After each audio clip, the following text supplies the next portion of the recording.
Welcome back to another episode of I Never Liked You with Matteo Lane and Nick Smith. And today we're talking about Lindsay Lohan's Resurgence.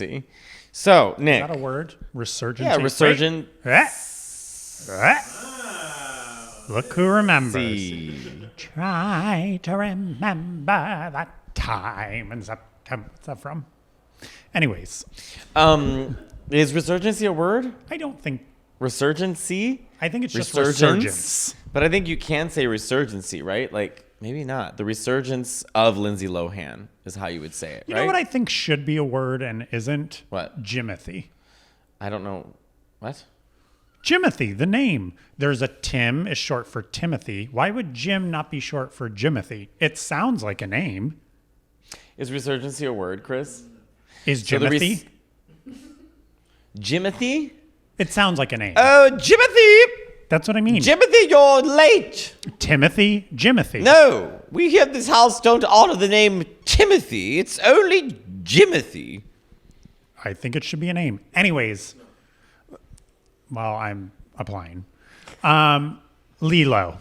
So, the resurgence She's Netflix's of Lindsay new Lohan. It Girl. And she has never looked better. Well, okay, that's not true. She has looked, when she was in her prime before all of everything went down, she looked amazing. No, all her promos for this movie, the Irish Kiss, the Irish Wish. Wish.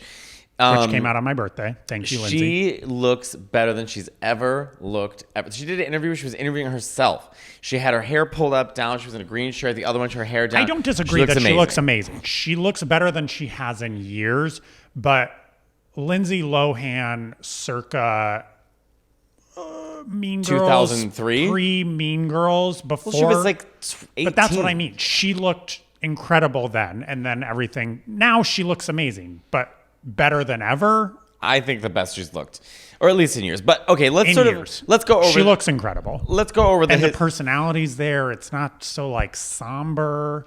Let's go over the history of Lindsay Lohan. So she's had a bit of trouble.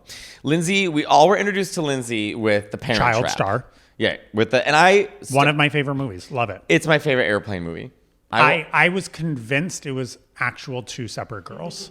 And to this day, I still don't quite understand how they filmed it. I know that it's not two separate girls, but like, imagine getting cast in a movie and then they're like, oh, by the way, you're doing double time. You have to do every take twice.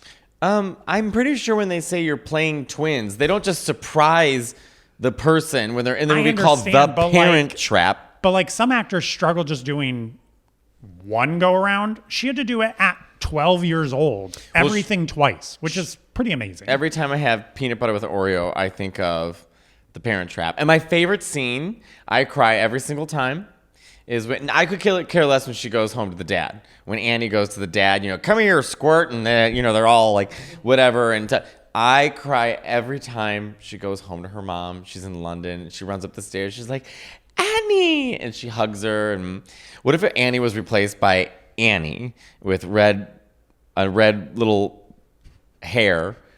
And she just came back home like Annie. Did Lindsay Lohan ever play Annie? No, because I don't think she could sing. Well, she had rumors. I was going to say she couldn't sing. She had rumors. She's a singer. Well, and Confessions of a Teenage Drama Queen. She was singing the house down. Yeah, I think she could sing. Freaky Friday, singing. Mm-hmm. Hi, everybody. We have a Patreon, so please subscribe at the link in the description. We have behind-the-scenes content. A bonus episode each month. Early access to live show tickets. Feedback from all of you on what topics we should discuss on the podcast. And much more. Yeah, I mean... They're doing a Freaky Friday, with her and Jamie Lee Curtis. Jamie Lee. And the plot, allegedly, what I read, is they swap bodies with Lindsay's daughter and friend of this restaurant tour. First of all, this is turning into the Princess Switch 3.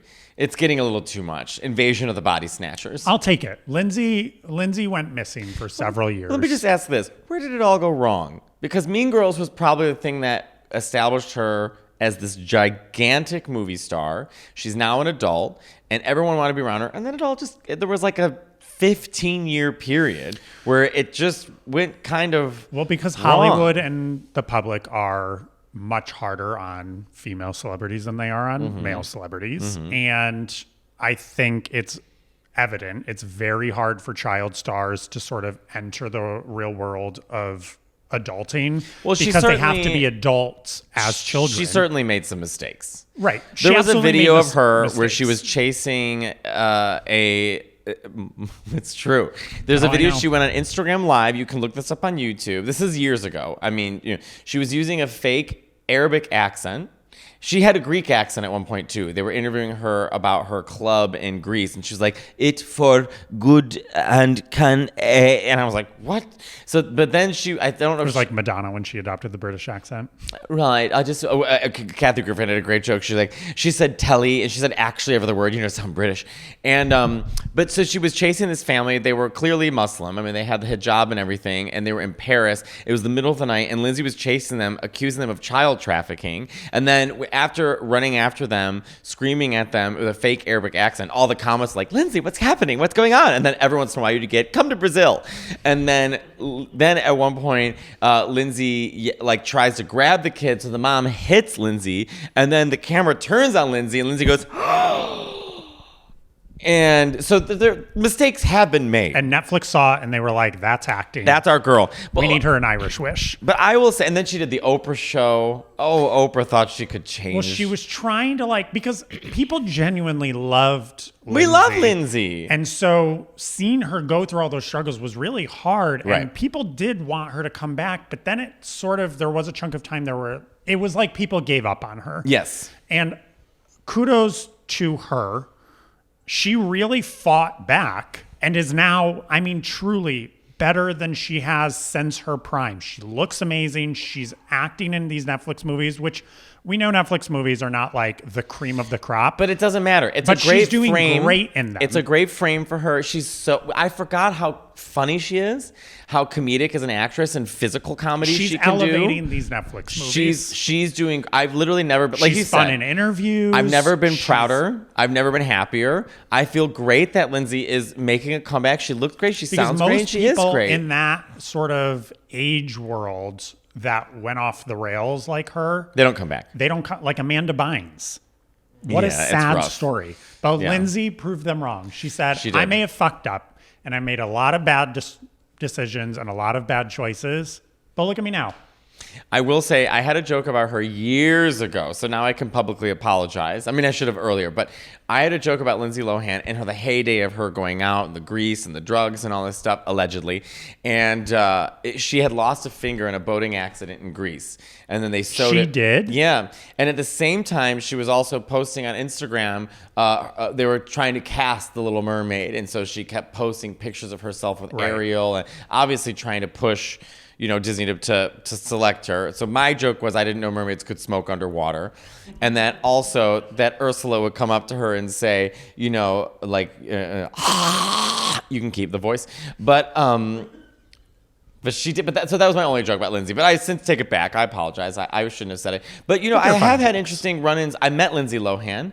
Bob and I met her on the red carpet. Monet was going to the red. But when in her life? She was promoting the MTV show where she was hosting, where she was at that Greek nightclub.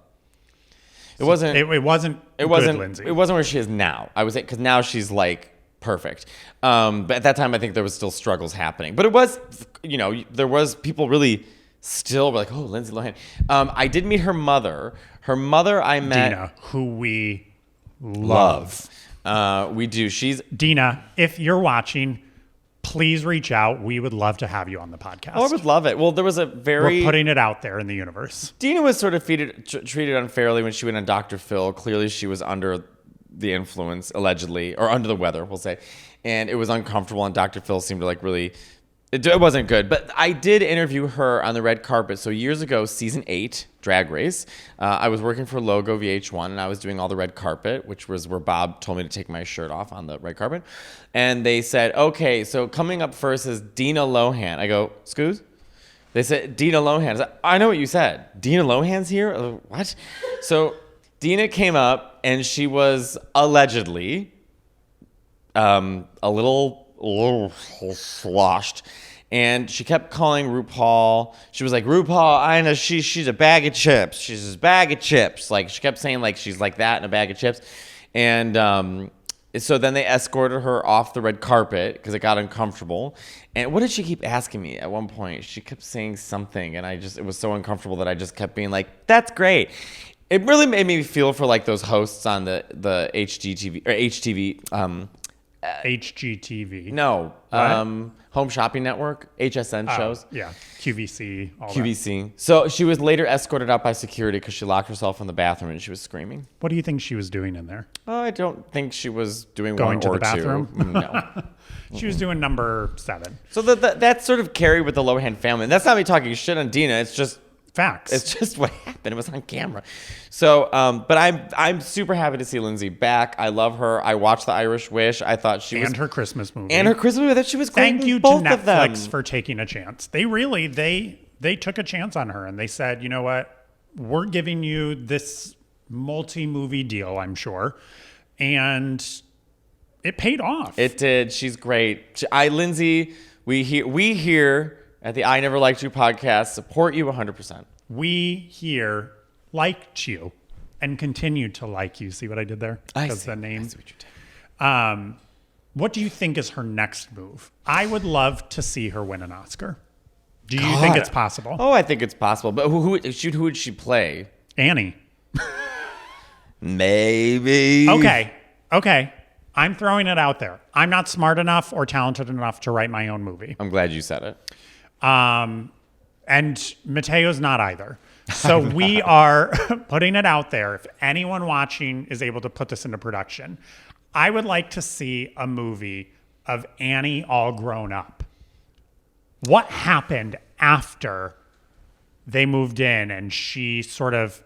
There's more to that story that we're on. She killed Daddy Warbucks. There's more to that story. Got the money, worked with Miss Hannigan, took over the world, and it wasn't good. I didn't like... look, I'm going to say it now. I never liked Annie. Who was the secretary he married? I want to say Miss Honey, but that's Matilda. We got Annie. Ding, ding. No. The good one that he No, I know. marries. Yes, I know. But she, Miss, fuck. She had like beef jerky voice. Like she had a real rough voice in the movie. Remember? Let's go to the movies. Let's go to I a can't remember. show. Anyways, I would love to see a sequel, if you will. And who's to playing Annie? Lindsay? Lindsay Lohan. So what year all would it grown be? up. So this was in the 30s when that happened with Little Orphan Annie was the 1930s. So this would be the late 40s, So it was around early World 50s. War II. it would be the 50s. Annie in the 50s. So Annie's it could in the be a 50s. period piece. She could be dressed like a 50s lady. What is she doing for work? Joan Crawford. What is she? You know what I mean? Mommy Dearest. Like I want that movie written and I want it to be starring Lindsay. Netflix, I know you're not watching because you don't like us, but this is your movie. Here's also why Lindsay Lohan's a good person, because she has her sister in all of her Allie. movies. And her sister's a very good singer, actually. She is. And you know what? Her brother, you never hear from him. You never hear from the dad. The dad was the trouble at Isn't first. the brother in this Irish movie with her? Wasn't he just doing press with her, I think? He might have been. He might have been. But Lindsay's good to her family. And to Lindsay and Dina's credit, Lindsay's always stuck by her mother. She has. But there were just some very... I mean, they went through a fucked up period of time. Right. But they're on the other side. Well, I don't know if Dina's on the other side, but she's getting there. And Lindsay is there, and she's working to get them all out of it. I do love those pictures, though, back in the day of Paris, Brittany, and Lindsay all in a car together. I just can't believe that was that was just our time. And feels like it's one of those moments where like it feels like yesterday, but also feels like 100 years ago. When Brittany was shaving her head, I remember I saw it on Perez Hilton, and I called my cousin Kelly. I said, Brittany just shaved her head. And she was like, oh, please. And I said, no, I'm not kidding you. Go look. Like, that was like our hot news source. It was so shocking. Has Lindsay ever written a book? She's not. She should. She should, but will she be honest? Like, I read... At this point, why wouldn't she be? Well, because a lot of these people write books. Like Mariah's book was good, but during the glitter area, things started getting a little muddled, a little fuzzy. I think Lindsay would be honest. Because what does she has to lose?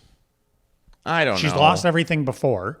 Right. And she's on her way back. And it's a story people want to hear. The most honest book I've read was Carrie Fisher. Talks about getting electric shock therapy, talks about drinking, talks about liking drinking, talks about drugs, talks about the guy who died in the bed next to her, talks about her gay ex-husband. I think Lindsay would have stories like that. And I think a lot of her stories would expose a lot of the probably fucked up higher ups in Hollywood and shit like that. So like Lindsay, again, I'm your manager at this point. We're going to need you to write a book. We're going to need you to star in the Annie sequel.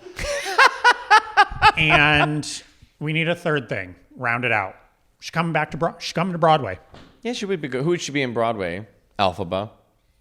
No, she's not that much of a singer. Maybe Miss Madame Morrible. No, she's too young for that. Well, you could put old. Cats. She's doing Cats on Broadway. Who would she be? I don't know. We're finding her a role. Rum Tum Tugger. Anyways, thank you for watching and listening to another episode of our podcast. Please like, comment, subscribe, please review. And until next time.